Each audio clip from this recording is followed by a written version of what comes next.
Hello student, welcome to our online class.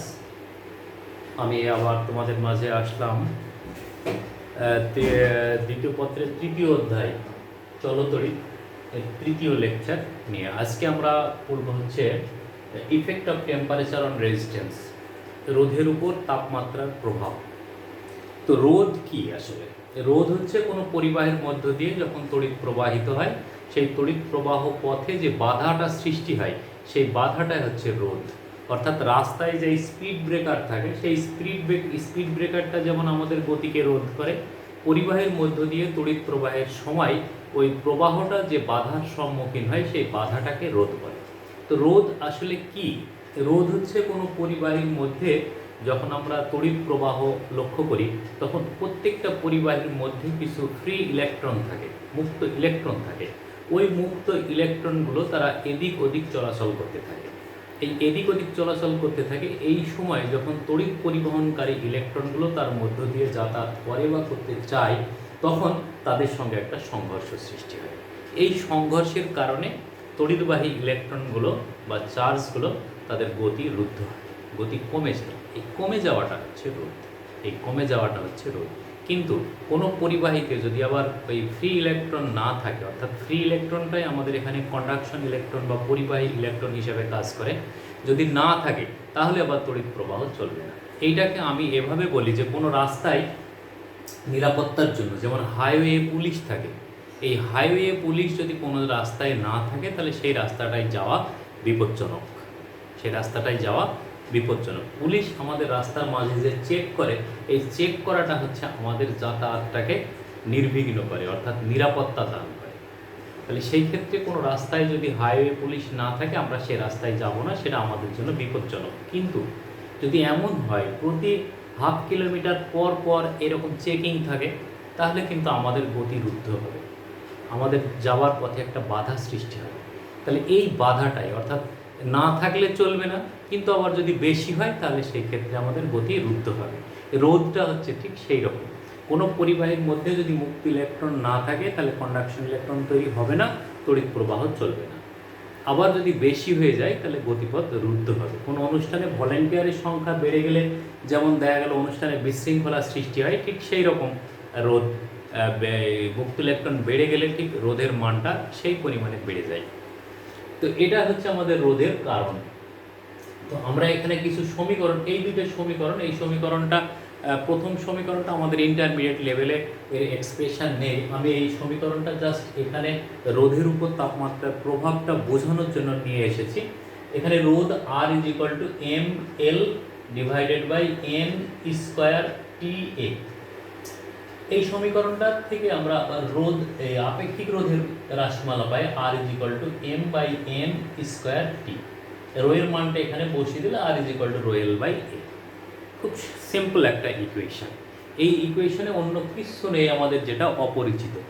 এ হলো পরিবাহীর ক্ষেত্রফল, এল পরিবাহীর দৈর্ঘ্য, এন আধান ঘনত্ব, এম ইলেকট্রনের ভর, ই ইলেকট্রনের আধান, আর টি যে জিনিসটা, টি হচ্ছে যে এইরকম ইলেকট্রনগুলো তো এরকমভাবে চলাচল করে।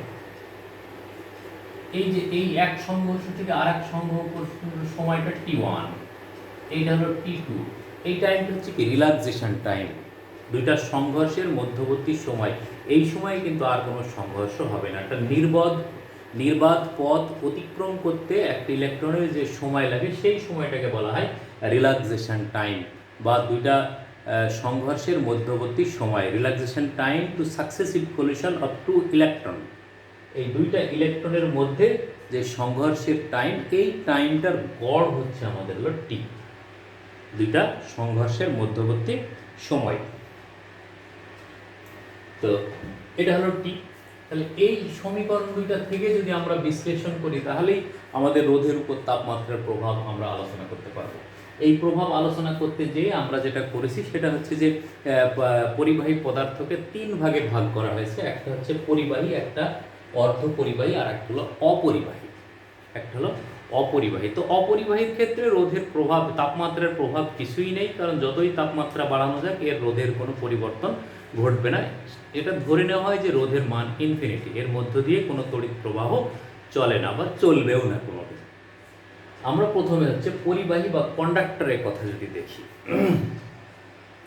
রসায়ন শাস্ত্র অধ্যয়ন করে আমরা যেটা দেখেছি যে কোনো মৌলের বহিস্থ কক্ষপথ থেকে যে ইলেকট্রন থাকে সেটাকে বলা হয় ভ্যালেন্স ব্যান্ড বা যোজন স্তর।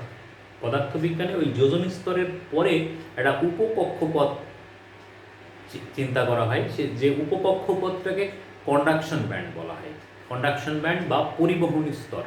তো ভ্যালেন্স ব্যান্ড এবং ভ্যালেন্স ব্যান্ডের পরে যেটা থাকে সেটাকে বলা হয় কন্ডাকশন ব্যান্ড। কোনো মৌলের কন্ডাকশন ব্যান্ডে যদি ফ্রি ইলেকট্রন থাকে তাহলে সেই মৌলটা তড়িৎ পরিবহন ঘটাবে, আর যদি ফ্রি ইলেকট্রন না থাকে তাহলে সে হচ্ছে অপরিবাহী পদার্থের ন্যায় আচরণ করবে। আমরা যদি দেখি এরকম, দেখি যদি এইটাকে যদি আমরা এরকম প্রস্তুচ্ছেদ করি তাহলে এটা নিউক্লিয়াস, প্রথম স্তর, এই প্রথম শক্তি স্তর, দ্বিতীয় শক্তি স্তর, তৃতীয় শক্তি স্তর এরকম থাকবে। এইটাকে আমি এখানে একটা লিনিয়ারলি ইন্টারসেক্ট করার চেষ্টা করেছি। সেই ইন্টারসেক্টের বহিস্থ কক্ষপথ যোজন স্তর, সেই যোজন স্তরের পরে একটা উপকক্ষপথ, সেটা হচ্ছে আমাদের কন্ডাকশন ব্যান্ড। এই কন্ডাকশন ব্যান্ড যেটা আছে আমাদের, এই কন্ডাকশন ব্যান্ডের অ্যালোকেশনের উপরেই কিন্তু পরিবাহী, অর্ধপরিবাহী বা অপরিবাহী পদার্থের সৃষ্টি হয়। পরিবাহী পদার্থের ক্ষেত্রে যেটা ঘটেছে, এই ভ্যালেন্স ব্যান্ড এবং কন্ডাকশন ব্যান্ড, যদি এইটা ভ্যালেন্স ব্যান্ড হয় এই তিনটা, আর এইটা যদি কন্ডাকশন ব্যান্ড হয়, তাহলে এরকমভাবে থাকলে আমাদের আলাদা আলাদাভাবে বুঝতে পারতাম। কিন্তু এমন হয়ে আছে যে কন্ডাকশন ব্যান্ডের উপরে ওভারল্যাপিং অবস্থায় আছে হলো ভ্যালেন্স ব্যান্ড। তার মানে ভ্যালেন্স ব্যান্ড এবং কন্ডাকশন ব্যান্ড এদেরকে ফিজিক্যালি দেখে আলাদা করার কোনো উপায় নেই, তাহলে একসঙ্গে মিশে আছে। এই একসঙ্গে মিশে থাকার কারণে ভ্যালেন্স ব্যান্ডের যে কোনো ইলেকট্রন যে কোনো সময়ে কন্ডাকশন ব্যান্ডে যেতে পারে, যার কারণে কোনো পরিবাহী পদার্থ নিম্ন তাপমাত্রায় বা কক্ষ তাপমাত্রায় তড়িৎ পরিবহন ঘটাতে পারে, কারণ এর কন্ডাকশন ব্যান্ড সব সময় হচ্ছে ভ্যালেন্স ব্যান্ডের ইলেকট্রনগুলো উইদাউট নোটিশে ব্যবহার করে, চাওয়া লাগে না, তাহলে বিনা নোটিশে ব্যবহার করে। এই জন্য যে কোনো মুহূর্তে তার মধ্য দিয়ে তড়িৎ পরিবহন ঘটতে পারে, যে কোনো মুহূর্তে তড়িৎ পরিবহন ঘটতে পারে। এখন প্রশ্ন হচ্ছে আমাদের দরকার তাপমাত্রার প্রভাব। যদি ওই পরিবাহী পদার্থের তাপমাত্রা বৃদ্ধি পায়, তড়িৎ প্রবাহের কারণে বৃদ্ধি পেতে পারে, বাইরে থেকে থার্মাল এনার্জি প্রয়োগের ফলে বৃদ্ধি পেতে পারে, তাহলে এই বৃদ্ধির ফলে কি হবে, ভ্যালেন্স ব্যান্ডের ইলেকট্রনগুলো আরও শক্তি সঞ্চয় করে সে উত্তেজিত হবে এবং নিউক্লিয়াস থেকে ডিটাচড হয়ে যেয়ে কন্ডাকশন ব্যান্ডে যেয়ে ভিড় জমাবে। এখন এই কন্ডাকশন ব্যান্ডে ভিড় জমাতে থাকলে কি হয়, কন্ডাকশন ব্যান্ডে ইলেকট্রনের আধিক্য ঘটবে। এই ইলেকট্রনের আধিক্য যদি ঘটে তাহলে সেই ক্ষেত্রে কি হবে, সংঘর্ষের পরিমাণ অর্থাৎ কলিশন বেড়ে যাবে। যদি কলিশন বেড়ে যায় তাহলে কি হবে, কলিশন বেড়ে গেলে প্রথমত ইলেকট্রনগুলোর ভাইব্রেশন বেড়ে যায়, অর্থাৎ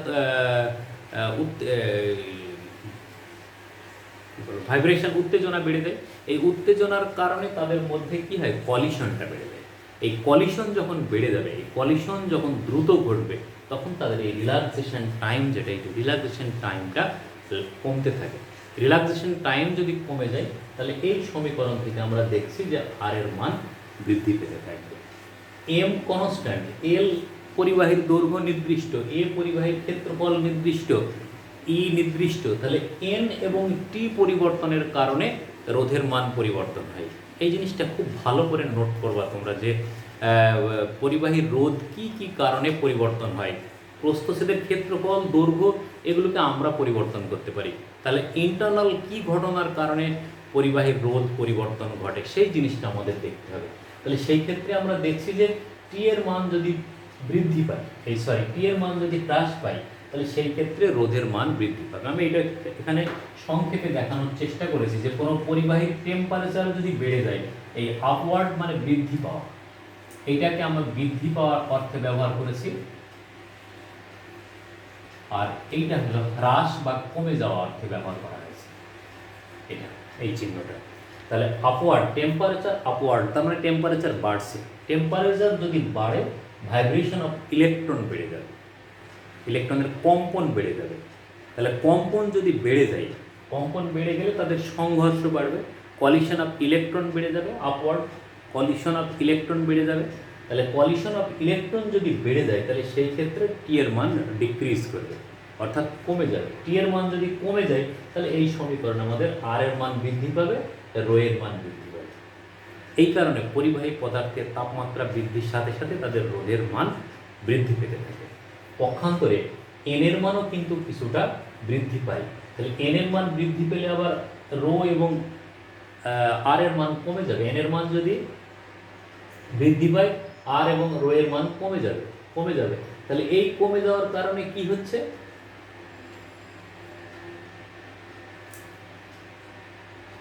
রোদ কমছে, একটা কারণে বাড়ছে আর একটা কারণে কমছে। কিন্তু যে কারণে বাড়ে যে কারণে কমে, এই কমার কারণটা খুব নেগলিজেবল, অর্থাৎ ইলেকট্রন ডেনসিটি যেটা বৃদ্ধি পায় এই বৃদ্ধির হারটা খুবই নগণ্য, ইনসাফিসিয়েন্ট।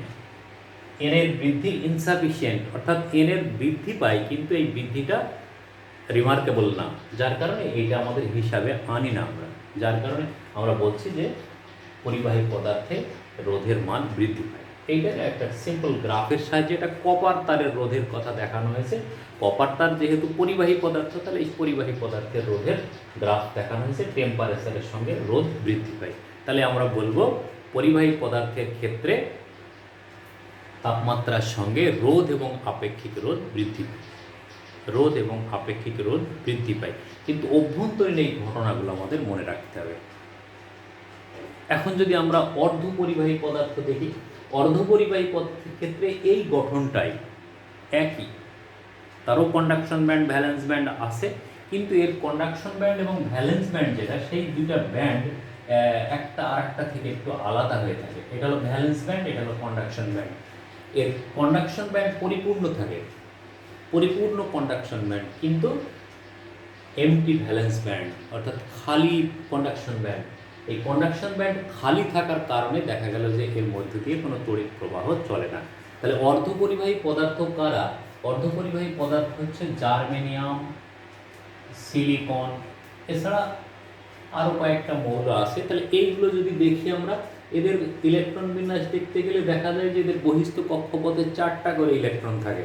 তাহলে 4টা করে ইলেকট্রন থাকে এবং সেই ইলেকট্রনগুলো একে অপরের সাথে কোভ্যালেন্ট বন্ড স্থাপন করে।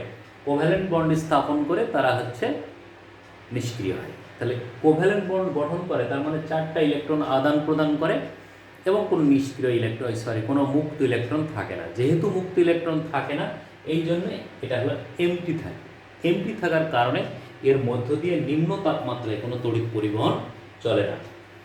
নিম্ন তাপমাত্রায় এই জার্মেনিয়াম, সিলিকন অর্থাৎ অর্ধপরিবাহীর মধ্যে কোনো তড়িৎ প্রবাহ চলে না, অর্থাৎ তখন সে হচ্ছে অপরিবাহী পদার্থ। কিন্তু এরা কিন্তু ওভারল্যাপিং অবস্থায় নেই এটার মতো, এদের মাঝে একটা গ্যাপ থাকে। এই গ্যাপটাকে বলা হয় forbidden energy gap, forbidden energy gap. এই ফরবিডেন এনার্জি গ্যাপের মান খুব নগণ্য, কারণ ওই যে কন্ডাকশন, এই শেয়ারিং বন্ধনের মাধ্যমে যে কোভ্যালেন্ট বন্ড স্থাপন হয়েছে, সেই কোভ্যালেন্ট বন্ড খুব অল্প শক্তি দ্বারা এই বন্ধনটা স্থাপিত হয়, ভ্যান ডার ওয়ালস ফোর্স এটাকে বলা হয়। তাহলে সামান্য পরিমাণ টেম্পারেচার যদি এর ইনক্রিজ করে বা বৃদ্ধি পায়, তাহলে এই বন্ধনগুলো ভেঙে যায়। যখন ভেঙে যায় তখন তাতে মুক্ত ইলেকট্রন তৈরি হয়, আর ওই মুক্ত ইলেকট্রনগুলো তখন ভ্যালেন্স ব্যান্ড থেকে কন্ডাকশন ব্যান্ডে যে উপস্থিত হয় এবং তড়িৎ পরিবহন করতে শুরু করে। ওই যে হাইওয়ে পুলিশের কথা যেটা বলা হয়েছিল, সেটা একেবারেই যখন ছিল না তখন তড়িৎ প্রবাহ চলছিল না। 1-2জন করে যখন চেকিং বৃদ্ধি পেতে থাকলো, হাইওয়ে পুলিশ যখন উপস্থিত হতে থাকলো, তখন দেখা গেল রাস্তায় লোকজন চলাচল করতে শুরু করে দিয়েছে। এই অবস্থায় দেখা গেল যে এর রোধের মান কমে যাচ্ছে। রাস্তায় যত গাড়ি ঘোড়া চলাচল করতে থাকছে, তার মানে বুঝতে হচ্ছে যে রোধ কমে যাচ্ছে। তাহলে এই ক্ষেত্রে আমরা বুঝবো যে অর্ধপরিবাহী পদার্থের ক্ষেত্রে তাপমাত্রা বৃদ্ধি পেলে রোধ কমে যায়, রোধ কমে যায়। তাহলে ঠিক এই ইকুয়েশনটার মাধ্যমেই আমরা দেখছি, দেখা যায় যে টেম্পারেচার যদি বাড়ে, অর্থাৎ টেম্পারেচার যদি ইনক্রিজিং হয়, এরকম যদি আপওয়ার্ড থাকে, তাহলে ভাইব্রেশন অফ ইলেকট্রন কি হবে? ভাইব্রেশন অফ ইলেকট্রন বৃদ্ধি পাবে, ইলেকট্রনের কম্পন বৃদ্ধি পাবে। কম্পন যদি বৃদ্ধি পায় তাহলে কলিশন বৃদ্ধি পাবে। কলিশন যদি বৃদ্ধি পায় তাহলে টি এর মান হ্রাস পাবে। টি এর মান যদি হ্রাস পায়, রো এবং আর এর মান বৃদ্ধি পাবে। যেটা পরিবাহী পদার্থের ন্যায়। কিন্তু এখানে যেটা ঘটেছে যে একক আয়তনে ইলেকট্রন সংখ্যা অর্থাৎ ইলেকট্রন ডেনসিটি, যেটা এই যে ভ্যালেন্স ব্যান্ড থেকে কন্ডাকশন ব্যান্ডে যাওয়ার যে পরিমাণ, সেইটা হচ্ছে এখন সাফিসিয়েন্ট বৃদ্ধি পায়। এখানে যেটা ছিল ইনসাফিসিয়েন্ট, সেটা হচ্ছে সাফিসিয়েন্ট বৃদ্ধি পায়। রিমার্কেবল একটা মান থাকে, যার কারণে এর রোধের মানটা কমে যায়, আপেক্ষিক রোধের মান কমে যায়। কিন্তু এই কলিশন যেটা সৃষ্টি হয় সেটা হচ্ছে ইনসাফিসিয়েন্ট। ওই যে একেবারেই পুলিশ ছিল না, দু চারজন যাওয়া যখন শুরু করলো, তখন এমন হবে না যে চেকিংয়ের পরিমাণ অনেক বেড়ে যাবে। তাহলে এই অনেক বাড়ে না, বিধায় হচ্ছে রোধের মানটা উল্লেখযোগ্য হারে বৃদ্ধি পায় না, হ্রাসপ্রাপ্ত মানটাই উল্লেখযোগ্য। তাহলে দেখা যাচ্ছে যে অর্ধপরিবাহী পদার্থের তাপমাত্রা বৃদ্ধির ফলে কলিশনের কারণে রোধ বৃদ্ধি পায় না, বরং রোধ হ্রাস পায় একক আয়তনে ইলেকট্রন সংখ্যা বৃদ্ধির কারণে। এটা যদি আমরা একটা গ্রাফের মাধ্যমে দেখি, তাহলে এইটা হচ্ছে তার গ্রাফ। তাহলে অর্ধপরিবাহী পদার্থের ক্ষেত্রে আমরা কি বলবো, যে তাপমাত্রা বৃদ্ধির সাথে সাথে রোধ হ্রাস পায়। এই কারণে বর্তমান বিশ্বে অর্ধপরিবাহী পদার্থ নিয়ে এখন অনেক গবেষণা চলছে, এবং আমাদের যে গুরুত্বপূর্ণ যে সমস্ত ইলেকট্রনিক যন্ত্রপাতি, সেগুলো সব এই সেমিকন্ডাক্টর মেটাল অথবা সেমিকন্ডাক্টর অ্যালয় দ্বারা তৈরি করা হয়, যাদেরকে এই তাপমাত্রা বৃদ্ধির সাথে সাথে রোধের মান কমতে থাকে। তাপমাত্রা বৃদ্ধির সাথে সাথে রোধের মান কমতে থাকে। যদি ধাতব পদার্থ বা পরিবাহী পদার্থ হতো, তাহলে সেই ক্ষেত্রে দেখা গেল কিছুক্ষণ তড়িৎ প্রবাহের ফলে সেই পরিবাহীর তাপমাত্রা বৃদ্ধি পেত, তাপমাত্রা বৃদ্ধির সাথে সাথে দেখা গেল যে রোধ বৃদ্ধি পেত। এইভাবে কিউমুলেটিভ ঘটনা ঘটতে ঘটতে ঘটতে একটা সময় দেখা গেল যে আমাদের এই যন্ত্রটা এতটা পরিমাণ উত্তপ্ত হয়ে যেত যে পুড়ে যেত, তাহলে আমাদের যন্ত্রটা নষ্ট হয়ে যেত। কিন্তু এখন বর্তমানে আমাদের মোবাইল, কম্পিউটার, এই সমস্ত যে সমস্ত সেন্সিটিভ ইলেকট্রনিক যন্ত্রপাতিগুলো আছে, সেগুলো হচ্ছে সব এই অর্ধপরিবাহী পদার্থ দ্বারা তৈরি। অর্ধপরিবাহী পদার্থের উপরে এখন বর্তমান বিশ্বে অনেক গবেষণা চলছে, যেটা সলিড স্টেট ফিজিক্সের অন্তর্ভুক্ত। এই যে ন্যানো টেকনোলজি যেটা আবিষ্কার হচ্ছে, তারপরে আমাদের যে প্রসেসর, মেমোরি যেগুলো আবিষ্কার হয়েছে, বা এগুলোর যে গবেষণা চলছে, সব এই অর্ধপরিবাহী পদার্থের উপর ভিত্তি করে। তো কিছু অ্যালয় আছে, আমরা অপরিবাহী পদার্থের কথাটা আর আলোচনা করলাম না, কারণ তাপমাত্রার সঙ্গেও তার রোধের কোনো পরিবর্তন হয় না। তো যদি আরও বিস্তারিত আমাদের জানার দরকার হয়, আমরা দশম অধ্যায়ে, সেকেন্ড পার্টের দশম অধ্যায়ে যে আমরা এটা আবার জানতে পারবো, ইলেকট্রনিক্স অধ্যায়ে যে। তো কিছু অ্যালয় আছে, যে অ্যালয়গুলোর তাপমাত্রার উপরে আসলে কোনো প্রভাব পড়ে না। হ্যাঁ, 3 নাম্বার যদি আমরা দেখি, অ্যালয় নাইক্রোম আছে, যেমন কনস্ট্যান্টিনিয়ান্ট আছে যেমন। তাহলে এই জাতীয় কিছু কনস্ট্যান্টেন্ট এর ক্ষেত্রে রোধের বা আপেক্ষিক রোধের, এর রোধ বা আপেক্ষিক রোধের উপরে তাপমাত্রার কোনো প্রভাব থাকে না। এইটা যদি আমরা দেখি, এটা হলো টেম্পারেচার ইন কেলভিন, এটা রো বা আর, তাহলে এইরকম একটা মান কাজ করে। আরও ফ্ল্যাট থাকে, এটা ঢাল একেবারেই কম থাকে এরকম। তার মানে একটা নির্দিষ্ট সময়ে যে রোধটা বা যে আপেক্ষিক রোধটা থাকে, তাপমাত্রার সঙ্গে সেইটা মান একই রকমই থেকে যায়, এর মানের কোনো পরিবর্তন হয় না, মানে উল্লেখযোগ্য কোনো পরিবর্তন লক্ষ্য করা যায় না এই অ্যালয়গুলোর ক্ষেত্রে।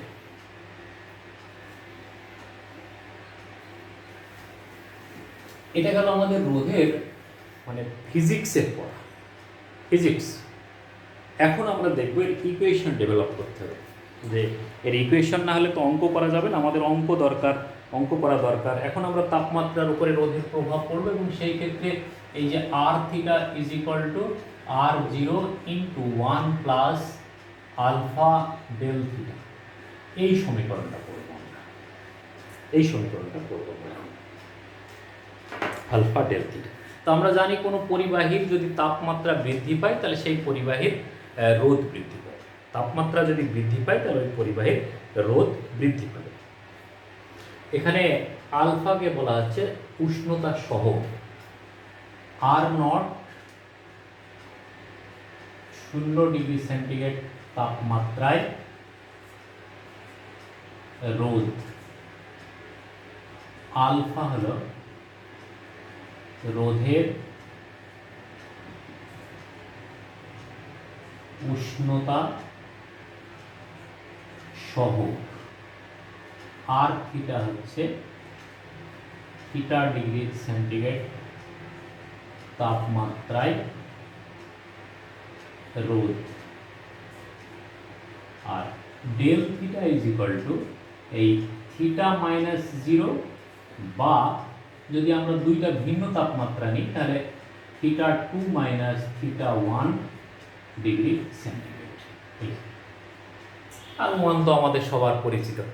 তাহলে এখন বলছে কোনো পরিবাহীর 0 ডিগ্রি সেন্টিগ্রেড তাপমাত্রায় রোধ যদি R0 হয়, তাহলে এই R0-র মানটা কিন্তু রোধ বৃদ্ধির উপর প্রভাব ফেলবে। যার R0-র মান বেশি তার বৃদ্ধিপ্রাপ্ত রোধের মান বেশি।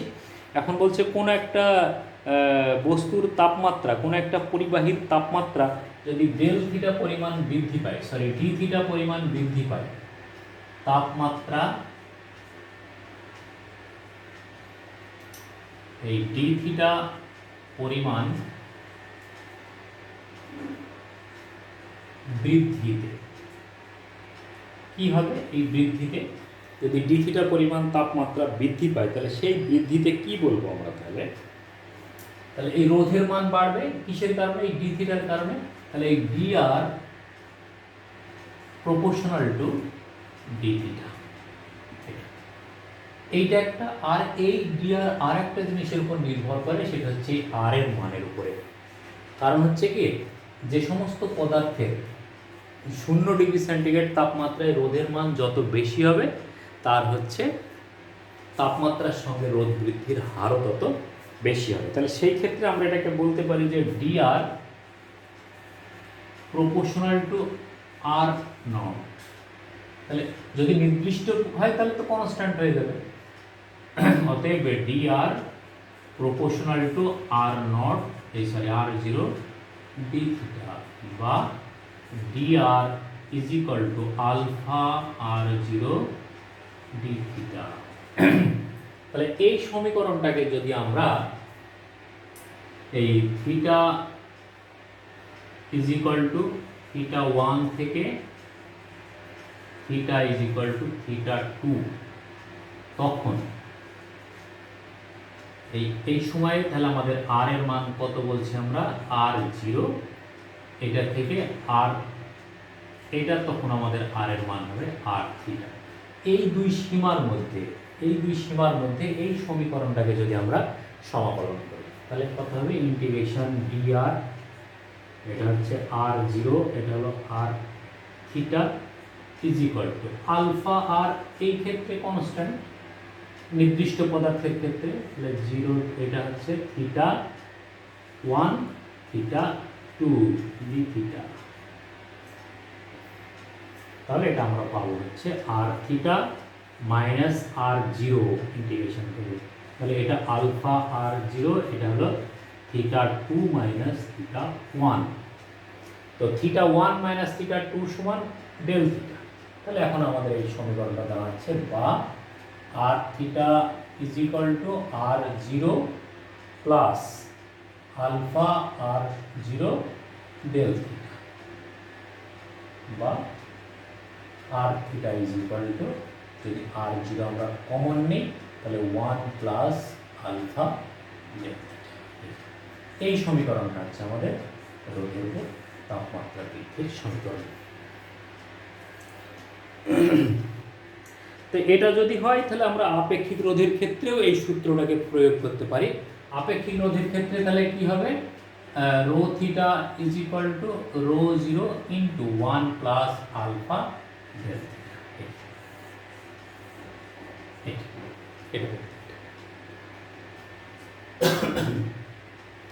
এখন এইটার ক্ষেত্রে আমাদের একটা উল্লেখযোগ্য পয়েন্ট হচ্ছে যে পরিবাহী পদার্থের ক্ষেত্রে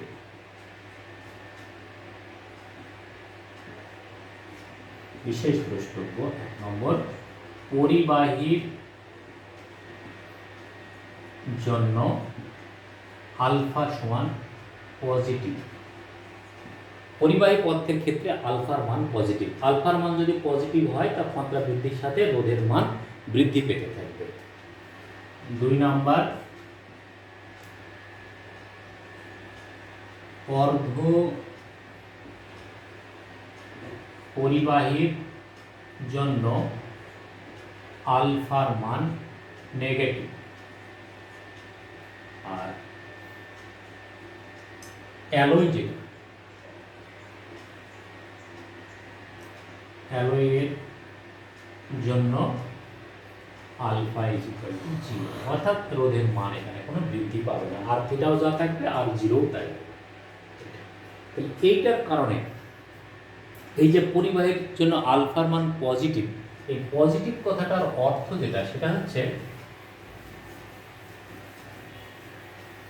এই আলফা পজিটিভ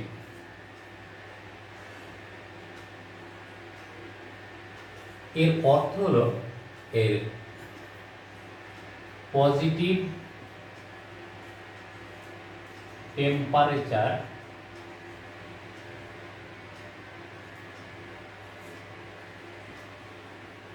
coefficient